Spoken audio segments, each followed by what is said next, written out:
matutunghayan sa upcoming episode ng Magpakailanman na Abused and Raped. Buntis ako! Huwag mo naman ako saktan!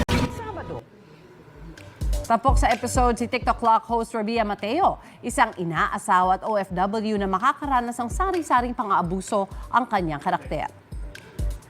Makakasama ni Rabia sa mandamdaming kwento sina Sparkle Stars, Maureen Larazabal at John Lucas. Pati na rin ang mga veteran actor na si Richard Kwan. Sabi ni Rabia, isa ito sa pinaka-challenging roles na ginampanan niya. Hindi po talaga madali ang aking role as Mariel. Yung kwento na to maganda siya, but at the same time, it's really very painful. From the first take hanggang last, she was crying. At iba-ibang emotions ng iyak. Hello guys, mga ka-MPK! Mag-subscribe sa hashtag MPK YouTube channel. Mag-like sa hashtag MPK Facebook page. Mag-follow ka na sa hashtag MPK sa Twitter. Mag-follow ka na sa hashtag MPK sa Instagram.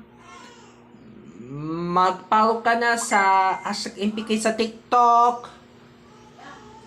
Mag-join for free sa hashtag MPK sa Patreon.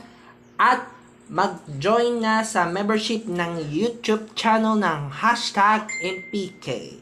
Maraming salamat sa iyong pagtitiwala mga ka-MPK.